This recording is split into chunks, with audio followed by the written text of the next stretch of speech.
भाइयों अभी 2-4 दिन से हमारा जो मौसम है वो बहुत ज़्यादा चेंजेस है वो आपको दिखाई दे रहा होगा, क्योंकि क्लाउडी वेदर है वो मछली पालन के लिए बहुत ही ज़्यादा घातक साबित होता है। इसी वजह से बहुत सारे फार्मर भाई हैं वो अभी हमसे कॉल पर ये हमसे बात शेयर करते हैं कि सर मौसम ख़राब हो रहा है और उससे मछलियाँ दाना नहीं ले रही हैं, या फिर मछलियाँ ऊपर में आकर के गैस्पिंग कर रही हैं, ऑक्सीजन ले रही हैं ऊपर में आकर के, या फिर मछलियाँ बहुत सारी मर रही हैं। तो किसान भाइयों ये वीडियो अगर अचानक से मौसम खराब हो जाता है तो उन परिस्थितियों में आपको क्या करना है इसके बारे में है। मैं क्या क्या दिक्कतें आती है इस समय जब हमारे अचानक से मौसम खराब हो जाता है, आंधी तूफान बरसात ये सब शुरू हो जाती है, तो वो मछली पालन के लिए कितना ज़्यादा घातक साबित हो सकता है उसके बारे में बात करेंगे। और उसको ठीक करने के लिए मैं आपको 3-4 इंपॉर्टेंट पॉइंट्स बताने वाला हूँ। सबसे पहले दोस्तों, जब मौसम खराब होता है तो सबसे पहला दिक्कत आती है मछली के फीडिंग शेड्यूल में, क्योंकि हमने अपने मछली को फीड कराने का एक प्रॉपर शेड्यूल डिसाइड किया हुआ है कि मैं सुबह 10 से 11 के बीच में फीडिंग कराऊंगा और शाम को 3 से 4 बजे की फीडिंग कराऊंगा या फिर 5 से 6 बजे के बीच फीडिंग कराऊंगा। लेकिन जैसे ही आपका मौसम बदलाव होता है दोस्तों, आपकी मछलियां का फीडिंग इंटेक है वो एक्चुअली जस्ट आधी हो जाती है, या फिर वो इतना ज़्यादा स्ट्रेस में आ जाती हैं कि वो ढंग से फीड भी नहीं कर पाती। और इससे एक और दिक्कत होती है कि मान लीजिए आप फीडिंग कराते भी हो और मछलियां उसको फीड नहीं करती, तो इससे फीड का वेस्टेज भी होता है। तो सबसे पहला काम आपको अपना जितना भी आपने फीडिंग मछली को करा रहे होंगे 4% बॉडी वेट के हिसाब से, 5% बॉडी वेट के हिसाब से, तो आपको अपने फीडिंग को सबसे पहले, अगर मौसम खराब हुआ तो अपने फीडिंग का जितना भी आप कराते हो उसका जस्ट आधा मछली को फीड कराइए। और एक बात जरूर चेक करिए कि मछलियां उतने फीड को कंज्यूम कर पा रही है कि नहीं। अगर मछलियां उतने फीड को कंज्यूम कर रही हैं, मतलब आप अपने फीड को थोड़ा सा और उस तालाब में डाल सकते हैं, लेकिन जितना आप मछली को फीडिंग कराते हैं नॉर्मल डेज में उतना आपको फीडिंग नहीं कराना है। फीडिंग को आधा कर दीजिए या फिर बंद ही कर दीजिए, कम से कम जब तक मौसम आपका ठीक नहीं हो जाता तब तक, ठीक है। दिक्कत आती है दोस्तों आपके तालाब में ऑक्सीजन की कमी। जैसे ही मौसम आपका खराब होता है, आपने एक चीज जरूर नोटिस किया होगा कि हमारी मछलियां सरफेस में आकर के गैस्पिंग करती हैं। इसका मेन कारण होता है आपके तालाब में ऑक्सीजन का जो कंसंट्रेशन है वो नीचे जा चुकी है। हम आपको बताते हैं कि मछली पालन में ऑक्सीजन का लेवल है वो 5 मिलीग्राम पर लीटर से नीचे नहीं आना चाहिए, खासकर आपके कार्प मछलियों के लिए। तो यहाँ पर जैसे ही आपकी मछलियाँ ऊपर आ रही हैं, ये इंडिकेट कर रही है कि आपके तालाब में ऑक्सीजन की सख्त ज़रूरत है।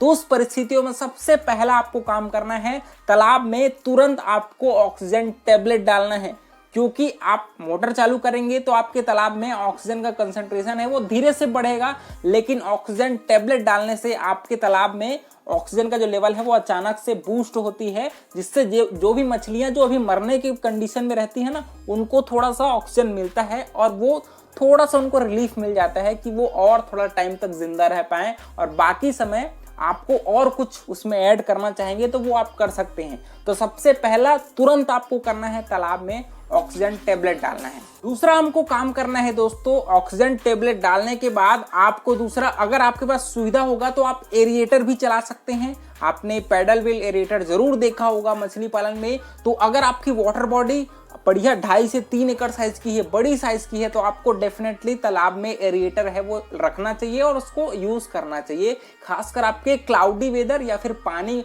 बरसात की परिस्थितियों में।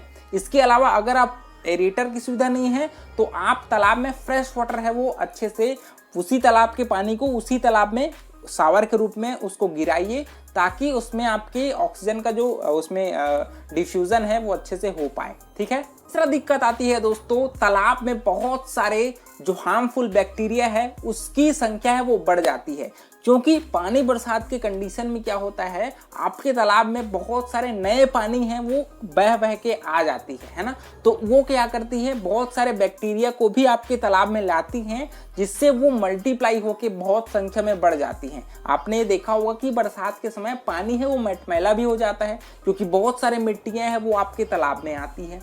तो आपको सबसे पहला, जब भी आपके तालाब का पानी का कलर चेंज हो रहा है, मटमैला हो रहा है, या फिर आपके तालाब में बाहर से पानी आ रही है, तो सबसे पहले आपको तालाब में डिसइंफेक्टेंट का यूज करना है। ये आप पोटाश के रूप में यूज कर सकते हैं। पोटाश बहुत ही बढ़िया होता है।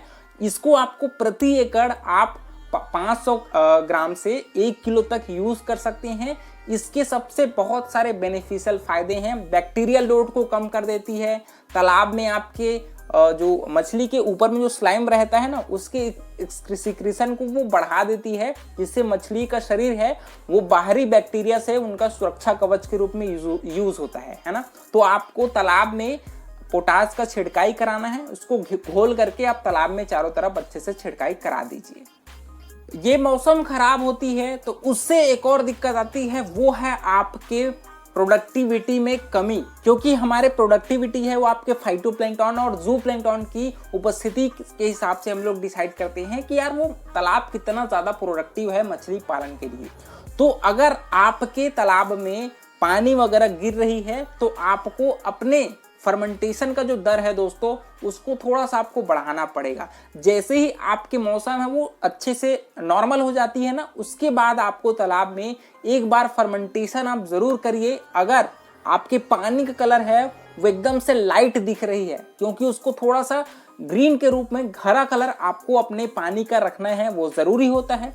तो उसके लिए आप अपने तालाब में फर्मेंटेशन जरूर करिए। आप अपने गोबर, सिंगल सुपर फास्फेट, यूरिया, इनका प्रयोग है वो अच्छे से सड़ा करके फर्मेंटेट करके उसको तालाब में जरूर डालिए, ताकि तालाब में प्लैंक्टन का लेवल है वो एक सर्टेन लेवल तक बना रहे और आपकी मछलियों को प्राकृतिक आहार है वो भी अच्छे से मिल पाए, है ना। तो आपको चीज़ों को देख करके अच्छे से ऑब्जर्व करके ही यूज करना है कि किसकी कब जरूरत पड़ती है। और एक और बात, बहुत सारे फार्मर भाई हैं वो तालाब में ऑक्सीजन टेबलेट वगैरह नहीं रखते, या फिर वो वाटर टेस्टिंग किट नहीं रखते कि यार कभी भी आपके डीओ का कमी हो सकती है, आपका अमोनिया लेवल बढ़ सकता है ना, आपका पीएच लेवल है वो घट सकता है। तो इसको चेक करने के लिए वाटर पैरामीटर्स तो जो टेस्टिंग किट होती है वो जरूर आपके फार्म पर होना ही चाहिए, है ना। उसके अलावा आप तालाब में चूने का भी प्रयोग कर सकते हैं। अगर आपके पास तुरंत पोटाश की दवाई नहीं है तो आप चूने का प्रयोग है वो आसानी से कर सकते हैं। चूना है वो आपके डिसइंफेक्टेंट के रूप में भी यूज होती है। तालाब में ऑक्सीजन लेवल को बनाने के लिए भी हम चूने का प्रयोग करते हैं। पीएच लेवल को आपके 7.5 से 8.5 के बीच होना चाहिए, उसको आपका चूना है वो अच्छे से मेंटेन करती है। और इसके अलावा अगर आपके तालाब में बैक्टीरिया लोड ज़्यादा होता है दोस्तों, तो आपके पानी है वो एसिडिक हो जाती है, तो उसको भी एल्कालाइन करने के लिए हम लोग चूने का प्रयोग है वो करते हैं। तो किसान भाइयों, चीज़ों को समझिए, उसके बाद ही आप अपने तालाब में डालिए। और कोई भी दिक्कत होता है तो हमसे आप कांटेक्ट कर सकते हैं, हम आपको कंसल्टेंसी की सर्विस है वो अच्छे से देते हैं, है ना। तो आप अपने बुद्धि का प्रयोग करिए और मौसम से बिल्कुल सतर्क रहिए। आला ढेली वाला काम यहाँ पर नहीं चलेगा। तो किसान भाइयों, इस प्रकार से आपको मैंने जो भी दिक्कतें आती है उसको आपसे शेयर किया है। इसके अलावा भी अगर आपके मन में कुछ सवाल होंगे उसको आप नीचे ज़रूर कमेंट करिए।